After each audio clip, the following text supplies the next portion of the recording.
വിദേശ വാർത്തകളിലേക്ക് നമ്മൾ കിടക്കുന്നു. ഇസ്രയേലി ബന്ദികളെ കൈമാറിയതിന് പിന്നാലെ അമേരിക്കൻ സ്റ്റേറ്റ് സെക്രട്ടറി ഇസ്രയേലിൽ അടിയന്തര ചർച്ചയ്ക്കെത്തിയെന്ന വാർത്ത ഈ നിമിഷത്തിൽ വരുന്നുണ്ട്. പലസ്തീൻ തടവുകാരും ഇസ്രയേലി ബന്ദികളും കൊടിയ പീഡനത്തിന് വിധേയമായി എന്ന് വെളിപ്പെടുത്തലുണ്ട്. പാലസ്തീനികൾ ഗസ വിട്ടുപോകണമെന്ന ട്രംപിൻ്റെ ആവശ്യം തള്ളി കൂടുതൽ അറബ് രാഷ്ട്രങ്ങൾ രംഗത്ത് വന്നുവെന്ന അന്താരാഷ്ട്ര പ്രത്യേകതയും ഇപ്പോഴേ ഉണ്ട്. ഈ നിമിഷത്തിൽ നമുക്കിപ്പം പി ജെയിംസ് കൂടി ചേരുകയാണ് വിദേശ വാർത്തകളെ അപഗ്രഥിക്കാൻ. Good morning P James. Good morning എസ്കേൻ. ഹായ് ജെയിംസ്, രാവിലെ തണുപ്പൊക്കെ എങ്ങനെയുണ്ട് ഇപ്പോൾ? കുഴപ്പമൊന്നുമില്ല, എല്ലാം നന്നായി പോകുന്നു എസ്കേൻ. വൈകിട്ട് പരിപാടികളൊന്നും ഇല്ലാത്തതുകൊണ്ട് രാവിലെ നന്നായി തണുക്കുന്നു എന്ന് പറയാം. രാവിലെ വൈകിട്ട് എന്താ പരിപാടി എന്ന് പറയാൻ ഇവിടെയാണല്ലോ. അതെ അതെ, വൈകിട്ട് രാവിലെ ഒക്കെ ഇവിടെ തന്നെയാണ്. അതെ അതെ, ഓരോരോ അവസ്ഥകളെ അല്ലേ. ഓക്കെ ജെയിംസ്, അപ്പം നമ്മൾ ഈ ഇസ്രയേലി ഹമാസ് ഇടപാടിനെ കുറിച്ച് സംസാരിച്ചാൽ എസ്കേൻ, ഒരുപക്ഷെ യുദ്ധത്തിന്റെ മുൾമുനയിൽ നിന്ന് കാര്യങ്ങൾ ഒഴിവായത് ഇന്നലെ ഉച്ചയ്ക്ക് ശേഷമാണ്. നമുക്കൊക്കെ അറിയാം, പാലസ്തീൻ തടവുകാരെയും ഇസ്രായേലി ബന്ദികളെയും 6ാം തവണ ഇതിനെ ചൊല്ലിയായിരുന്നു വലിയ തർക്കമുണ്ടായിരുന്നത്, വിട്ടുകൊടുത്തത് ഇന്നലെയാണ്. അതിനുശേഷം പശ്ചിമേഷ്യയിൽ സമാധാനത്തിനുള്ള സാധ്യത കൂടുതൽ തെളിഞ്ഞിരിക്കുകയാണ്. 3 ഇസ്രായേലി ബന്ദികളെയാണ് വിട്ടയച്ചത്.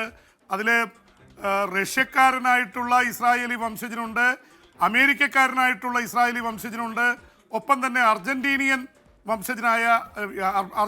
പൗരനായ ഇസ്രായേലി വംശജനുണ്ട്. അപ്പോൾ 3 രാഷ്ട്രങ്ങളിലുള്ള ഇസ്രായേലി വംശജരെയാണ് ഇന്നലെ ഹമാസ് വിട്ടുകൊടുത്തത്. പകരം 369 പാലസ്തീനികളെ മോചിപ്പിച്ചു. എന്തായാലും ഇരുഭാഗത്തും വലിയ ആഘോഷമായിട്ടാണ് ഇവരെ സ്വീകരിച്ചത്. പക്ഷേ അവരുടെയൊക്കെ നില വളരെ പരിതാപകരമാണ്. എല്ലും കൂടം പോലെയൊക്കെയാണ് എല്ലാവരും എത്തിയിരിക്കുന്നത്. 2 ഭാഗത്തും ഇസ്രായേലി ജയിലുകളിൽ പാലസ്തീൻ തടവുകാരെ കൊടിയ മർദ്ദനത്തിന് വിധേയമാക്കിയെന്ന് അവർ പറയുന്നു. തല്ല്, അപമാനം, അതുപോലെ തന്നെ മറ്റു തരത്തിലുള്ള പീഡനം.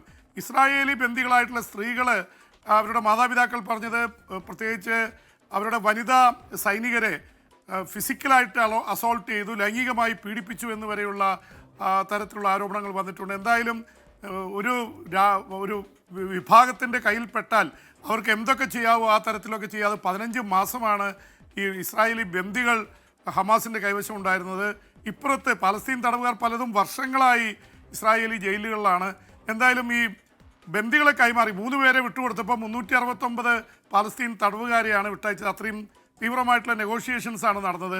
എന്തായാലും ഇതിനിടയിൽ എസ്കൈൻ ഇത് വിട്ടുകൊടുത്തതിന് തൊട്ടു പിറകെ അമേരിക്കയുടെ പുതിയ സ്റ്റേറ്റ് സെക്രട്ടറി മാർക്കോ റൂബിയോ ഇസ്രായേലിൽ പറന്നെത്തി. അടിയന്തര ചർച്ചകൾ നടക്കുകയാണ്. പ്രത്യേകിച്ച് ഇതിൻ്റെയൊക്കെ താളം കെടുത്താവുന്ന രീതിയിലുള്ള ഒരു ആവശ്യമാണ് ട്രംപ് പറഞ്ഞിരിക്കുന്നത്. 23 ലക്ഷം വരുന്ന പാലസ്തീനികളോട് ഗസ വിട്ടു പോകാൻ. ഈ യുദ്ധം മുഴുവൻ നടന്നത് ഗസയുടെ പേരിലാണ്. ഗസയിലാണ് 15 മാസമായി ആയിരക്കണക്കിന് ടൺ ബോംബുകൾ വന്ന് വർഷിച്ചത്. അവിടെ നിന്ന് വിട്ടുപോകാനും ട്രംപ് അല്ലെങ്കിൽ അമേരിക്ക അത് ഏറ്റെടുത്ത ഒരു ഉല്ലാസ കേന്ദ്രമാക്കി മാറ്റാം, അതിൽ റിയൽ എസ്റ്റേറ്റ് നടത്താമെന്നൊക്കെയാണ്. ഇതിനെതിരെ കൂടുതൽ അറബ് രാജ്യങ്ങൾ എതിരായിട്ട് രംഗത്ത് വരികയാണ്. ആദ്യം തന്നെ ഇവരോട് പോകാൻ പറഞ്ഞത് ജോർദാനിലേക്കും ഈജിപ്തിലേക്കുമാണ്. അവർ തന്നെ തള്ളിപ്പറഞ്ഞു. പിന്നെ മധ്യസ്ഥരായിട്ടുള്ള ഖത്തർ, ഈജിപ്റ്റ് ഒക്കെ തള്ളിപ്പറഞ്ഞതാണ്. പിന്നീട് സൗദി അറേബ്യ തള്ളിപ്പറഞ്ഞു. ഇപ്പോൾ കൂടുതൽ ആഫ്രിക്കയിലുള്ള ഈ അറബ് ലീഗിലുള്ള രാഷ്ട്രങ്ങൾ അടക്കം പലരും രംഗത്ത് വന്നിരിക്കുന്നു. അവർ മുഴുവൻ പറഞ്ഞിരിക്കുന്നത് ഒരു തരത്തിലും അംഗീകരിക്കാൻ സാധിക്കില്ല. ഇതേക്കുറിച്ച് ചർച്ച ചെയ്യാൻ 10 ദിവസം കൂടി കഴിഞ്ഞാൽ ഫെബ്രുവരി 27-ന് അറബ് ലീഗിലെ 60 രാഷ്ട്രങ്ങൾ ഈ ട്രംപിൻ്റെ ഈ നിലപാടിനെതിരെ ശക്തമായിട്ടുള്ള പ്രതിഷേധവുമായി ഒത്തുചേരുകയാണ് ഈജിപ്തിൽ. അപ്പോൾ അറബ് രാഷ്ട്രങ്ങളും അതുപോലെ തന്നെ പാശ്ചാത്യ രാജ്യങ്ങളെന്ന് പറയുന്നില്ല, അമേരിക്കയും തമ്മിലുള്ള വിള്ളൽ കൂടുതൽ രൂക്ഷമാവുകയാണ്. പ്രത്യേകിച്ച് ഗസയുടെ പേരിൽ, പാലസ്തീൻ്റെ പേരിൽ. ഇത് പാലസ്തീൻ്റെ അവകാശപ്പെട്ട ഭൂമിയാണ്, അതിൽ നിന്ന് ഒരു അടി പോലും പിന്മാറില്ല എന്ന് പറഞ്ഞുകൊണ്ടാണ് ഇന്നലെ എസ്കെയിൻ ഇസ്രായേലിൻ്റെ ബന്ദികളെ വിട്ടുകൊടുത്തത് തെക്കൻ ഗസയിൽ വെച്ചാണ്. അവിടെ ഒരു സ്റ്റേജ് കെട്ടി അവരുടെ കൊല്ലപ്പെട്ട യഹിയ സിൻവാർ എന്ന നേതാവിൻ്റെ ചിത്രം ആലേഖനം ചെയ്ത സ്ഥലത്ത് പറഞ്ഞിരിക്കുന്നത്, ജെറൂസലമിലേക്ക് അധികം ഉറ്റുനോക്കുന്ന ചിത്രം കാണിച്ചിട്ട് ഞങ്ങൾ മാറാം, ജെറൂസലമിലേക്ക് പോകാം, ടെമ്പിൾ മൗണ്ട് ജൂതന്മാരുടെ ഏറ്റവും പ്രധാനപ്പെട്ട വിശുദ്ധ സ്ഥലമാണ്, അവിടേക്ക് പോകാമെന്നാണ് അവർ പറഞ്ഞിട്ടുള്ളത്. യുക്രൈൻ യുദ്ധ ചർച്ചയിൽ അമേരിക്കയെ ഒഴിവാക്കി യൂറോപ്യൻ രാജ്യങ്ങൾ ഇന്ന് ഫ്രാൻസിൽ സമ്മേളിക്കുകയാണ്. കാര്യം റഷ്യയുമായി നേരിട്ട് അമേരിക്ക ചർച്ച നടത്തി എന്നുള്ളത് തന്നെയാണ് ഈ യൂറോപ്യൻ ശക്തികളെ പ്രകോപിപ്പിച്ചിരിക്കുന്നത്. യൂക്രൈനെയും യൂറോപ്യൻ രാജ്യങ്ങളെ ഒഴിവാക്കി Donald Trump Russian president Vladimir പുടിനുമായി ചർച്ച നടത്തി മുന്നോട്ട് പോകുന്നതിലുള്ള കടുത്ത പ്രതിഷേധത്തിൻ്റെ ഭാഗമായിട്ടാണ് ഇപ്പോൾ ഇങ്ങനെ ഒരു ചർച്ച അമേരിക്ക ഒഴിവാക്കി. പി പി ജെയിംസ് ഈ പുതിയൊരു ഡെവലപ്മെന്റ് അപഗ്രഥിക്കാൻ നമുക്കൊപ്പം വീണ്ടും ചേരുന്നു. P P James, welcome back to morning show. James, thank you എസ്കേൻ. നിന്ന് ക്ഷണിച്ചു പോയോ ജെയിംസ്? 3 മിനിറ്റോ? നമ്മുടെ 30 മണിക്കൂർ നിൽക്കില്ല എസ്കേൻ. എന്റെ അമ്മ, അതൊരൊത്തിരി കടന്ന കൈയായി, വല്ലാത്തൊരു തള്ളായി പോയത്. അല്ലല്ല, 30 മണിക്കൂറൊക്കെ നിൽക്കാൻ പറ്റും.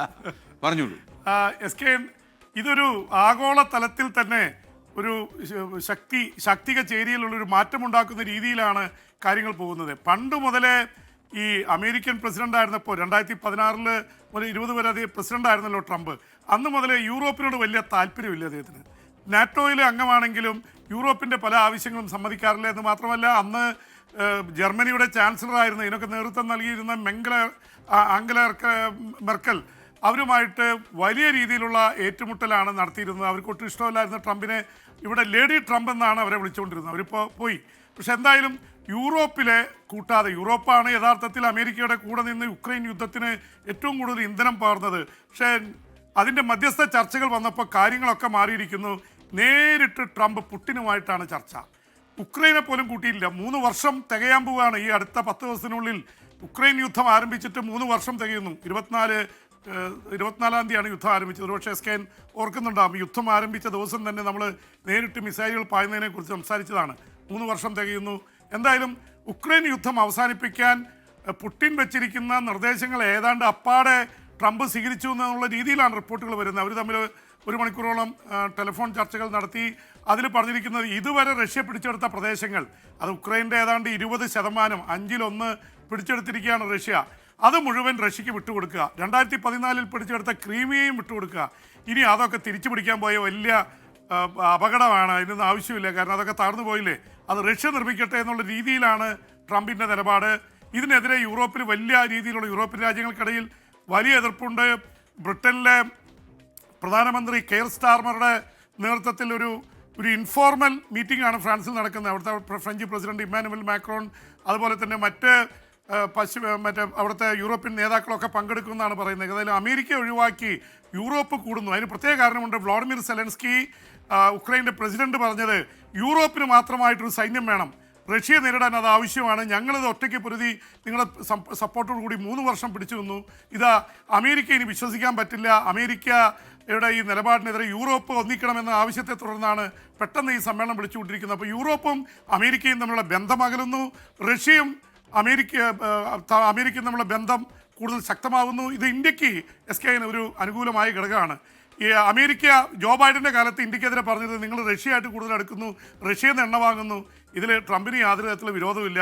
ട്രംപിൻ്റെ ആവശ്യം റഷ്യയുമായിട്ട് കൂടുതൽ കൂടുക, പുടിനോടൊരു സോഫ്റ്റ് കോർണർ ഉണ്ട് ട്രംപിന്. എന്ന് മാത്രമല്ല, ചൈനയും റഷ്യയും അച്ചുതണ്ട് ഫോം ചെയ്യുന്നത് തടഞ്ഞ് ചൈനയെ ഒറ്റപ്പെടുത്തുക എന്നുള്ള നയമാണ് ട്രംപിനുള്ളത്. പാകിസ്ഥാനെയും, അത് ഇന്ത്യക്ക് അനുകൂലമാണ്.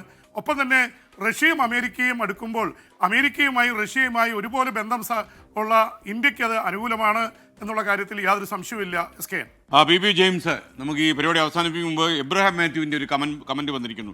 PP-യുടെ one sided anti Israel reporting is becoming അൺസഹിക്കബിൾ. ഇസ്രയേലിന് വിരുദ്ധമായ വാർത്തയാണ് എബ്രഹാം മാത്യു പറയുന്നത്. അല്ല, എബ്രഹാം മാത്യുവിനോട് തിരിച്ചൊരു കാര്യം ചോദിക്കാനുള്ള എസ്കേൻ, ഒരു 61,000 പാലസ്തീനികളെ കൊന്നൊടുക്കി 15 മാസത്തിനുള്ളിൽ. അതിൽ ഭൂരിപക്ഷം പേരും 70% സ്ത്രീകളും കുട്ടികളുമാണ്. എബ്രഹാം മാത്യുവിനെ അമ്മമാരെയും കുഞ്ഞുങ്ങളെയും കുറിച്ചൊക്കെ അറിയാവുന്ന ആളാണല്ലോ.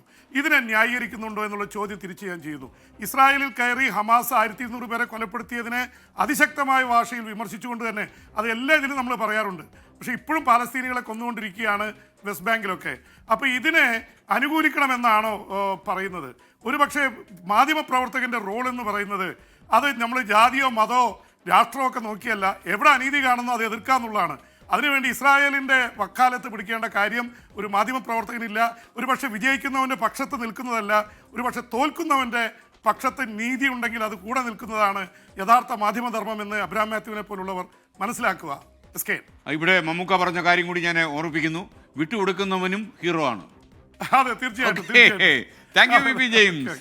അപ്പോൾ എബ്രഹാം മാത്യു, പ്രകോപിതനാകാതെ താങ്കൾ ആലോചിച്ചു നോക്കുക കാര്യങ്ങൾ. കാരണം ഒരു മാധ്യമപ്രവർത്തകൻ്റെ സ്വതന്ത്രമായ നിരീക്ഷണത്തിൻ്റെ പ്രതിഫലനമാണ് പി ജെയിംസിൻ്റെ വാക്കുകൾ കണ്ടത്. പി ജെയിംസിനെ കുറച്ചു നേരം വിശ്രമിക്കും. Thank you P James. വിദേശ വാർത്തകൾ ഇനി നാളെ ഇതേ സമയം ഈ പരിപാടിയിൽ.